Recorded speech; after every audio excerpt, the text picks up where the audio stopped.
వరంగల్ హన్మకొండ జిల్లాలో సీఎం రేవంత్ రెడ్డి పర్యటించనున్న నేపథ్యంలో అటవీ పర్యావరణ దేవాదాయ ధర్మాదాయ శాఖ మంత్రులు శ్రీమతి కొండా సురేఖ మంత్రి హన్మకొండ జిల్లా కలెక్టరేట్లో మీడియా సమావేశం నిర్వహించారు.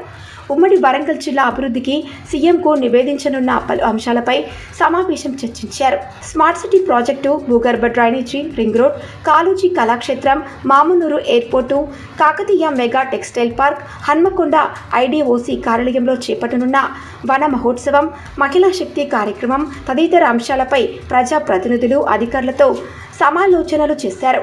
సీఎం పర్యటన నేపథ్యంలో ప్రోటోకాల్ను జాగ్రత్తగా పర్యవేక్షించడంతో పాటు ఎలాంటి లోటుపాట్లు తలెత్తకుండా పకడ్బందీగా వ్యవహరించాలని మంత్రి సురేఖ అధికారులను ఆదేశించారు. రేపు వారి ముందు ఈ జిల్లాకు సంబంధించిన అంటే కుడా లిమిట్స్కి సంబంధించిన సమస్యలను మరి అక్కడి నుంచి మాకు సీఎంఓ నుంచి కొన్ని ఎజెండా ఐటమ్స్ రావడం జరిగింది. వాటి మీద పవర్ పాయింట్ ప్రజెంటేషన్ తయారు చేస్తూ మరి వాటికి ఉన్నటువంటి సమస్యలు ఏంటి, వాటికి కావాల్సినటువంటి ఫండ్స్ ఏంటి, ప్రభుత్వం నుంచి మాకు అందవలసిన సహాయం ఏంటి, ఇవన్నీ కూడా వివరంగా మేము ఈరోజు డిస్కస్ చేసుకోవడం జరిగింది.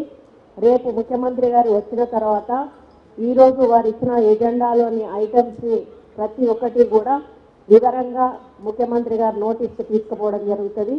ముందుగా ముఖ్యమంత్రి గారు 1 వరకు 12కి అక్కడ స్టార్ట్ అవుతారు. హైదరాబాద్ నుంచి 1 వరకు టెక్స్టైల్ పార్క్లో ల్యాండ్ అవుతారు. టెక్స్టైల్ పార్క్లో అక్కడ ఉన్నటువంటి పనులను పరిశీలించి మరి దాని గురించి పూర్తిగా అక్కడ అవగాహన పరుచుకున్న తర్వాత అక్కడ కొంత ఫోటో ఎగ్జిబిషన్ కానీ ప్లాంటేషన్ అనేది 2 కార్యక్రమాలు పెట్టాము.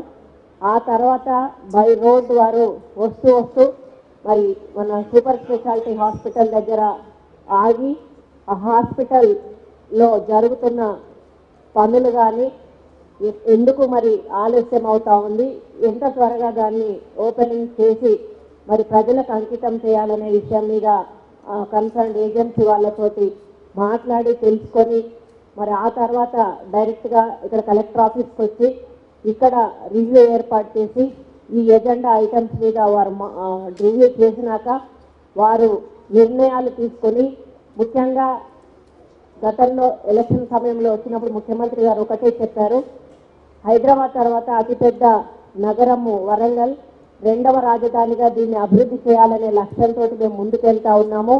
దీనికి inner ring road, outer ring road, అదేవిధంగా అండర్ గ్రౌండ్ డ్రైనేజ్, ఒక స్మార్ట్ సిటీగా డెవలప్ చేయాలి, ఇండస్ట్రియల్ కారిడార్గా డెవలప్ చేయాలి అని మరి అదేవిధంగా మహిళలకు కూడా ఉపాధి కల్పించే విధంగా ఇక్కడ మేము చర్యలు తీసుకుంటాము. ఈ విధంగా అన్ని రకాల వరంగల్ని అభివృద్ధి పథంలో ముందుకు నడిపిస్తామనేటువంటి మాట మాట్లాడారు. దీనికి లింక్గా ఉన్నటువంటి జిల్లాలు ఇటు ఖమ్మం కానీ ఇటు కరీంనగర్ సైడ్ కూడా వారు డెవలప్మెంట్ చేయాలనేటువంటి ఒక మంచి ఆలోచనతోటి ముఖ్యమంత్రి గారు ఉన్నారు.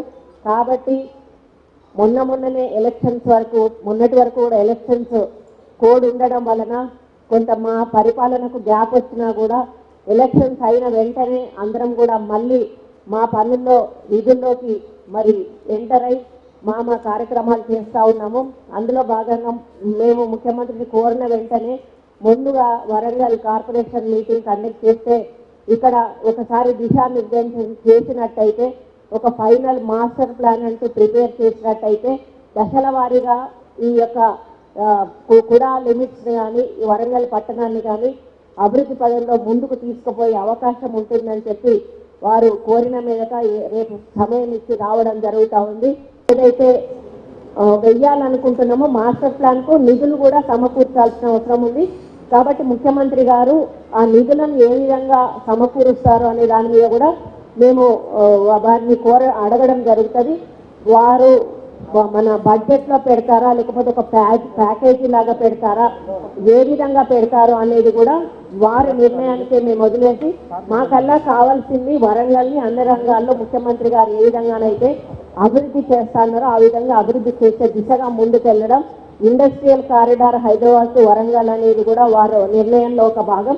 ఇవన్నిటినీ కూడా వారితోటే రేపు డిస్కస్ చేసి వారి ద్వారానే మేము ఫైనలైజ్ చేసుకొని ఒక కంక్లూజన్కి వచ్చి దాన్ని దృష్టిలో పెట్టుకొని మేము తర్వాత కార్యక్రమాన్ని కార్యాచరణ రూపంలో పెట్టి వరంగల్ను మరి అభివృద్ధి పదంలో నడిపించడానికి అందరము కలిసికట్టుగా అధికారుల సహకారంతో మేము శాసనసభ్యులు అందరము, మేయర్ గారు అందరము, ఎంపీ గారు అందరం కూడా కలిసికట్టుగా ముందుకెళ్ళి ముఖ్యమంత్రి గారి సహకారంతో, అధికారుల సహకారంతో వరంగల్ని ఒక సుందర నగరంగా తీర్చిదిద్దే దిశగా ముందుకెళ్తామని ఈ సందర్భంగా తెలియజేస్తూ